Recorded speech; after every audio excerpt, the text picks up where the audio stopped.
Bonjour à toutes et tous et soyez les bienvenus dans ce nouvel épisode de l'Imaginoire.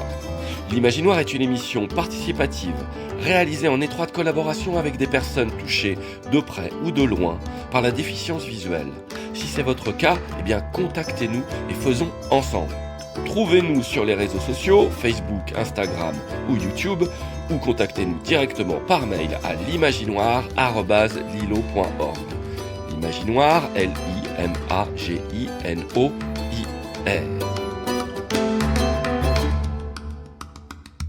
Touché de près ou de loin, disais-je. Cette émission en sera un très bon exemple. Avec Pauline, une toute nouvelle dans l'Imaginoire, et on lui souhaite la bienvenue. Croisée récemment sur Instagram, elle va ouvrir cette émission en se présentant. Et puis nous retrouverons Laurent avec une toute nouvelle proposition de morceaux. Et nous terminerons l'émission avec Laurine, arrivée il y a peu au Luxe, sur Valence, un lieu ouvert à toutes et tous, et c'est ça qui est bien. Mais elle vous expliquera tout ça mieux que je ne pourrais le faire, alors je n'en dis pas plus, car ce programme doit rentrer dans nos 25 minutes mensuelles. Alors c'est parti. On vous souhaite une bonne écoute. Pauline, c'est à toi. Bonjour, je m'appelle Pauline, j'ai 18 ans, je suis non-voyante de naissance. J'ai une microphtalmie œil droit, donc qui rend mon œil droit plus petit que la normale. Et j'ai une sclérocornée œil gauche avec des malformations associées. J'ai été opérée dès la naissance d'une atrésie jéjuinale haute au niveau des intestins. Ça n'a pas toujours été simple. J'ai eu un parcours difficile dès la naissance. Je suis née un mois à l'avance. Je suis non-voyante totale. Je ne vois rien du tout. J'aime beaucoup le chant, le piano. J'aime beaucoup... Une petite fille, des yeux différentes, un super pouvoir, une joie de vivre, rien ne peut l'arrêter, malgré les difficultés. Aller à l'école, comme les autres, grandir et s'épanouir. J'aime beaucoup mon chien guide aussi. J'ai un chien guide depuis 2023, depuis le 18 octobre 2023. Elle va avoir 5 ans très prochainement. Je suis pas prête. J'ai été en école spécialisée du CP au CE2. Puis je suis retournée en milieu ordinaire de la CM1 jusqu'à mi-troisième où j'ai dû repartir en milieu spécialisé suite à du harcèlement scolaire. J'ai donc le projet d'écrire un livre parce que je trouve qu'il y a très peu de ressources concernant comment pas s'occuper, mais comment faire quand on a un enfant non-voyant, comment faire le premier dossier MDPH, comment aller vers la structure adaptée à l'enfant, comment faire pour trouver une psychomotricienne, comment faire pour plein de choses en fait, comment faire pour que l'enfant grandisse dans les meilleures conditions malgré sa différence et pour qu'il grandisse avec sa différence mais sans remarquer qu'il y a une grande différence avec les autres.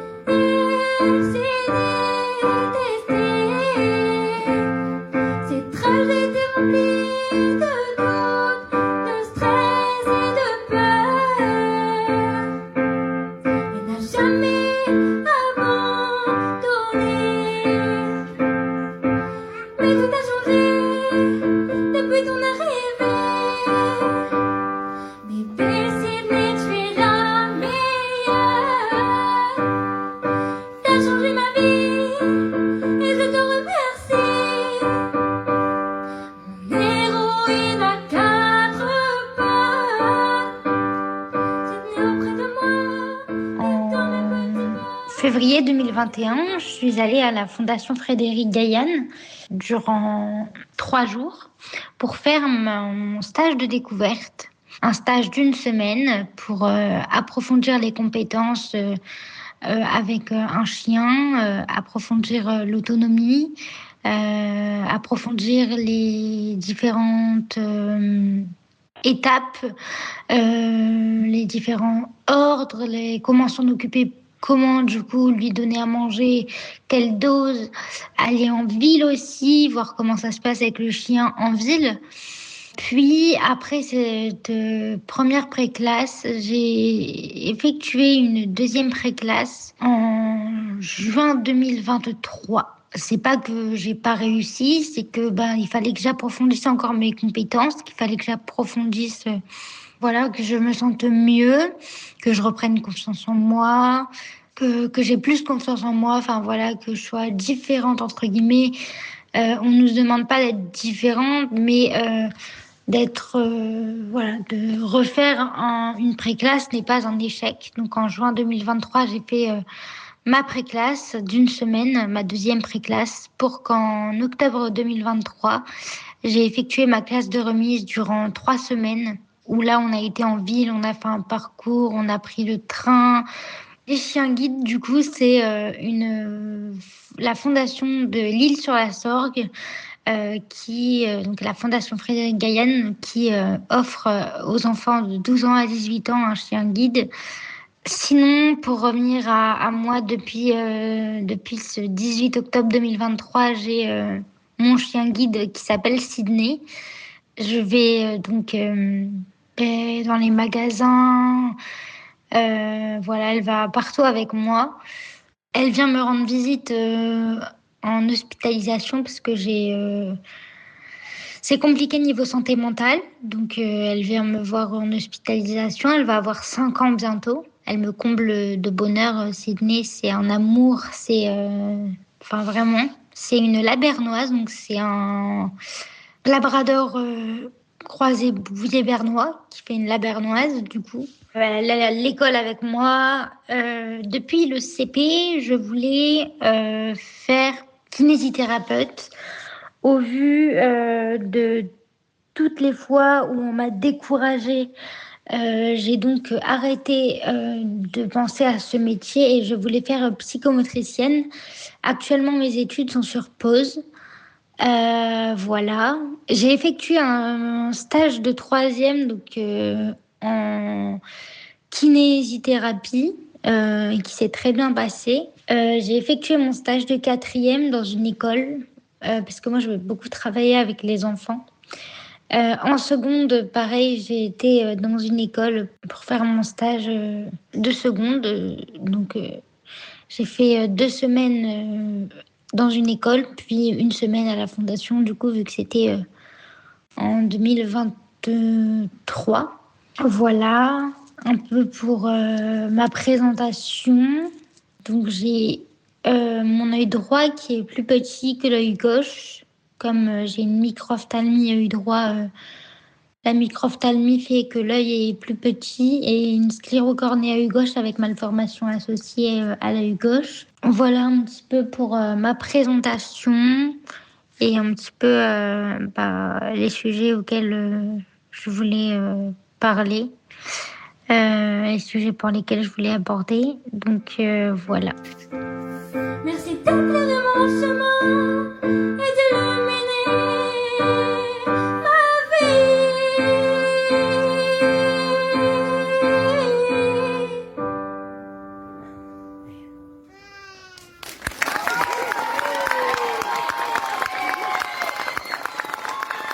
Voilà, c'était Pauline, et on espère avoir de ses nouvelles, peut-être en musique, qui sait, dans une prochaine émission.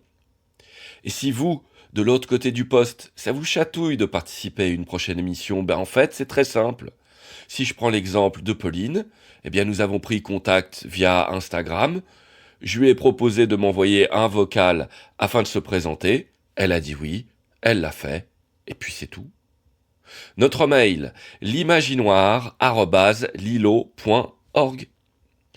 Et maintenant, je laisse la parole et le créneau suivant à Laurent, que vous connaissez peut-être déjà puisque depuis plusieurs mois maintenant, il nous partage ses compositions musicales réalisées en étroite collaboration avec son fils Léo.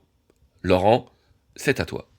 Il y a 2 mois, mon fils aîné est devenu père. Il a eu une petite fille qui s'appelle Rosalie. Donc mécaniquement, je suis devenu grand-père et mon fils cadet avec lequel je fais toute la musique est devenu oncle. On ne pouvait évidemment pas laisser passer cette occasion sans la célébrer avec une petite chanson qui s'appelle bien sûr Rosalie. Bonne écoute. Bonjour Rosalie. Bonjour petite Rose. C'est Papy Laurent. Donc ces quelques petites mesures sont pour toi. On les a faites avec ton oncle, tonton Léo. Et on voulait faire une chanson pour toi. On avait commencé à écrire beaucoup de paroles, mais on s'est dit déjà que tu les comprendrais pas. Donc on a préféré se concentrer sur une musique dansante et chantante. Parce que c'est ce que tu donnes envie à toute la famille, de danser et de chanter depuis que tu es là. Petit miracle, petit miracle. Alors maintenant, on danse et on chante pour toi. Rosalie, Rosalie, oh, jolie petite fille. Rosalie, Rosalie, petit cadeau de la vie. Rosalie, Rosalie, oh, petit bébé de Toubib. Rosalie, Rosalie, petite fée grande magie. Rosalie, Rosalie, oh, jolie petite fille. Rosalie, Rosalie, petit cadeau de la vie. Rosalie, Rosalie, oh, petit bébé de Toubib. Rosalie, Rosalie, petite fée grande magie. Rosalie, Rosalie, oh, jolie petite fille. Rosalie, Rosalie, petit cadeau de la vie. Rosalie, Rosalie, oh, petit bébé de Toubib. Rosalie, Rosalie, petite fée grande magie. Rosalie, Rosalie, oh, jolie petite fille. Rosalie, Rosalie, petit cadeau de la vie. Rosalie, Rosalie, oh, petit bébé de Toubib. Rosalie, Rosalie, petite fée grande magie. Rosalie, Rosalie, oh, jolie petite fille. Rosalie, Rosalie, petit cadeau de la vie. Rosalie, Rosalie, oh, petit bébé de Toubib. Rosalie, Rosalie, petite fée grande magie.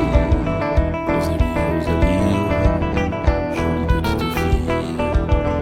Rosalie, Rosalie, petit cadeau de la vie. Rosalie, Rosalie, petit bébé de Toubib. Rosalie, Rosalie, petite fée grande magie. Rosalie, Rosalie, jolie petite fille. Rosalie, Rosalie, Rosalie, petit cadeau de la vie. Rosalie, Rosalie, Rosalie, petit bébé de Toubib. Rosalie, Rosalie, Rosalie, petite fée grande magie. Rosalie, Rosalie, Rosalie, jolie petite fille. Rosalie, Rosalie, Rosalie, petit cadeau de la vie. Rosalie, Rosalie, Rosalie, petit bébé de Toubib. Rosalie, Rosalie, Rosalie, petite fée grande magie. Un grand merci à Laurent et un grand et beau welcome on board à Rosalie. On laisse maintenant la parole à Laurine. Vous êtes toujours à l'écoute de l'Imaginoire. Retour à l'entretien. Donc je suis Laurine Dugluet, je suis arrivée début septembre au Luxe. Et le Luxe, donc, c'est une scène nationale où on propose une programmation tournée spectacle vivant et cinéma. Et moi, mon rôle dans le Luxe, c'est de rencontrer un maximum de personnes, des personnes relais, des associations, que ce soit tournée spectacle, cinéma, mais pas que, pour rencontrer un maximum de public. Ça peut être des seniors, des amateurs de musique, vraiment public large, pour donner envie à toutes ces personnes de venir pour des spectacles, pour du cinéma, également de l'exposition. Donc vraiment, c'est cette envie, d'aller vers les publics, les spectateurs ou les futurs spectateurs. Donc mes études sont orientées déjà vers la communication et le spectacle vivant, donc avec une option médiation culturelle. Donc il y a déjà cette envie en permanence de rencontrer des personnes et de toujours cibler un petit peu les visites ou les rencontres avec qui on peut avoir affaire. Donc c'est vraiment s'adapter déjà à un travail de médiation au public que l'on accueille. Et pour la petite anecdote, quand je suis arrivée sur Paris, moi j'avais très peu fréquenté de grandes villes, notamment pour mes études. Et je me suis vite sentie en fait un peu perdue, toutes ces informations, tout ça. Et une petite réflexion personnelle, je me suis dit, mais toutes les personnes qui ont un déficient visuel, comment ça se passe en fait? Voilà, une petite réflexion, j'ai fait des petites recherches déjà dans leur vie, dans leur quotidien, et j'ai pu rencontrer l'association Les Souffleurs de Sens, Souffleurs d'Images, qui donc accompagne des personnes malvoyantes ou aveugles pour leurs loisirs, leurs spectacles. Et moi, ma passion, c'est le théâtre, c'est le spectacle vivant, les expositions. Et si un jour je viens avoir un souci, une déficience visuelle, ça veut dire que je pourrais plus potentiellement aimer ma passion. Et je me suis dit, tant que je peux la partager, déjà moi aujourd'hui, ça peut être chouette d'être formée et accompagner. Voilà, cette sensibilisation, elle vient de là, un peu de ma passion de partager, d'aller au spectacle. Voilà. Et donc j'ai été formée pour accompagner des personnes aveugles ou malvoyantes à des expositions ou à du spectacle vivant.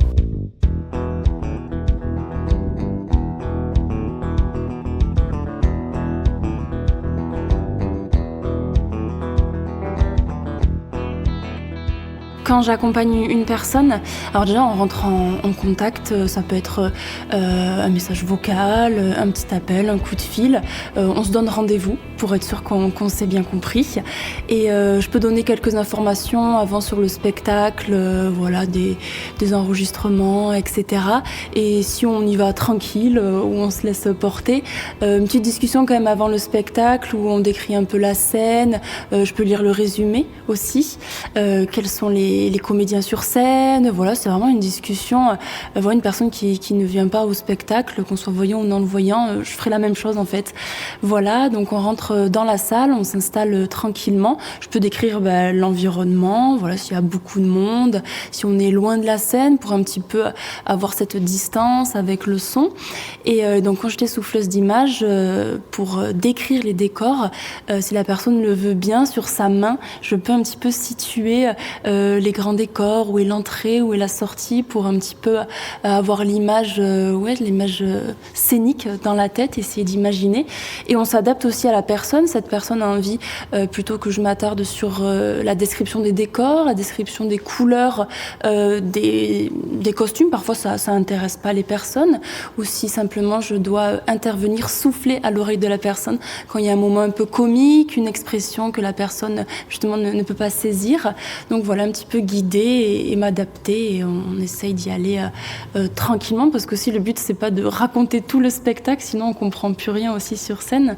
Un peu au moment de silence, essayer d'intervenir et donner une petite information en plus.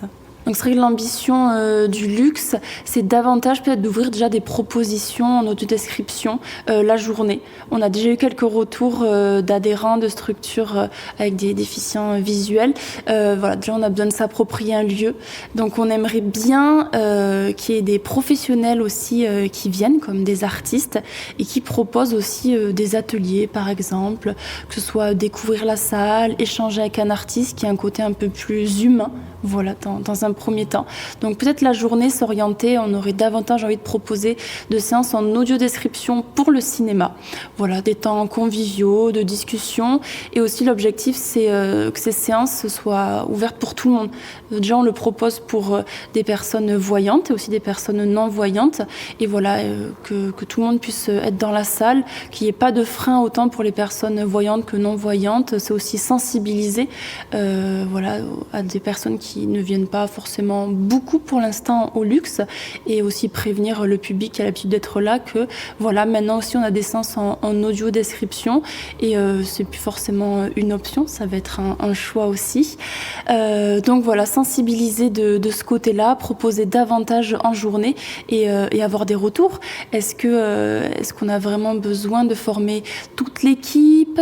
Voilà, nous on a besoin de tous ces retours-là. Les 2 personnes à l'accueil sont également sensibilisées à l'accueil de tout type de handicap, mais si on remarque qu'il y a besoin davantage de formation, ça peut être des retours, voilà, etc. Le lieu me semble être accessible déjà pour toutes les personnes, tout type de handicap, donc déjà ça c'est déjà un bon point de ce côté-là, on n'a plus trop à se soucier de ça. Donc maintenant nous c'est plutôt en interne, les équipes, comment est-ce qu'on peut faciliter cette venue, une autonomie des personnes, pour après, pourquoi pas, donner envie aussi de venir le soir. Voilà, oser venir et nous, de notre côté, que l'accueil soit nickel, on va dire.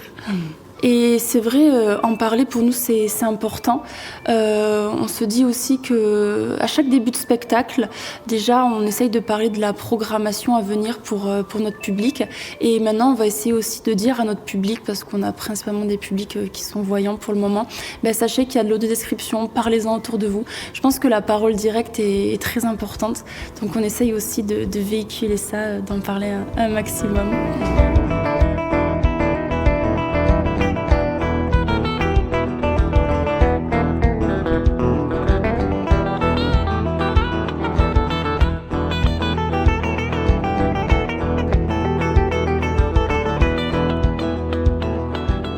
Voilà, l'émission touche à sa fin. On a tout juste le temps d'écouter une dernière fois Laurine. Vous êtes bien à l'écoute de l'Imaginoire. Retour à l'entretien. Alors donc les souffleurs d'images, souffleurs de sens ne sont pas présents sur Valence. Donc on s'interroge un petit peu comment est-ce qu'on peut rendre accessible déjà une programmation. Et pour parler déjà, pour donner envie de venir au Luxe, donc on a une salle de spectacle, de cinéma et d'exposition. Et la salle d'exposition est gratuite à l'année. Et donc si on ne peut pas avoir des personnes qui viennent souffler à l'oreille, comme moi aussi en tant que bénévole, donc je ne peux pas proposer ce dispositif pour l'instant, qu'est-ce qu'on peut essayer de mettre en place pour accueillir un maximum de public, parce que ça fait partie des missions du Luxe, accueillir tout le monde, peu importe les critères. Donc on propose des séances cinéma et un spectacle en audio-description. Donc les personnes sont équipées d'un petit casque, c'est pas trop lourd en général pour éviter, justement pour entendre encore ce qui se passe autour. Et quand il s'agit d'un film, donc c'est pas tous les films qui sont en audio-description, on peut pas forcément tous les choisir. C'est auprès des structures auxquelles on loue les films. En fait, on se rend compte un peu au moment où on les reçoit, ok, il y a de l'audio-description, donc on peut proposer. Donc il y a aussi, nous, ce côté, cette réactivité dès qu'on reçoit un film, essayer de communiquer à un maximum de personnes. Et donc les personnes vont dans la salle de cinéma et c'est comme une personne qui va conter l'histoire, qui va décrire davantage pour le cinéma niveau audio-description. Et côté spectacle, c'est nouveau cette année pour nous au Luxe, c'est le premier spectacle que l'on va proposer. Donc c'est en soirée à 20h. Parfois ça peut un peu freiner aussi que ce soit le soir. On peut être aussi, on veut aussi avoir des retours des personnes. C'est mieux sortir l'après-midi, mieux en soirée, mieux d'abord aller au cinéma. Donc on est preneur aussi de toutes ces remarques. Et donc comme pour le cinéma, il y aura un petit casque et cette fois-ci il y aura une professionnelle qui est en cabine en régie, donc qui a travaillé le spectacle, qui a pu rencontrer les artistes, etc.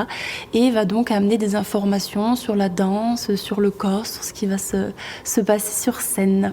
Alors ça s'appelle Kuruko, c'est le mardi 10 mars. Kuruko, ça vient du théâtre japonais et c'était les marionnettistes qui déplaçaient ou les régisseurs qui déplaçaient sur scène les décors. Ils étaient vêtus de noir, donc ils étaient censés ne pas être vus. Et la chorégraphe, elle s'est inspirée d'un petit peu cet aspect, qu'est-ce qui est vu, qu'est-ce qui n'est pas vu, pour amener cette métaphore au niveau du corps. Est-ce que nous-mêmes, dans notre corps, dans notre esprit, on n'a pas des petites personnes que l'on ne veut pas voir, pas entendre, toute cette petite voix qui nous parle. Et c'est ce que va retransmettre dans la danse, cette danse, toutes nos parts intérieures, extérieures. Donc ça va être assez poétique. Voilà. Alors c'est bien noté, tous au Luxe, le 10 mars. Merci à Pauline, merci à Laurine, merci à Rosalie et à Laurent. L'Imaginoire est une émission qui porte la parole de personnes touchées par la déficience visuelle. Si c'est votre cas, contactez-nous par mail à l'imaginoire@lilo.org. Trouvez-nous sur Facebook, Instagram ou YouTube. Abonnez-vous à nos podcasts via tout ce que je viens de dire, mais aussi par Deezer, Spotify ou j'en passe. L'Imaginoire est une émission produite par l'association Résonance est soutenu par la CAF Drôme. Et si vous-même, vous voulez soutenir ce projet, eh bien, contactez-nous, car une caisse est en ligne. À bientôt pour une nouvelle émission.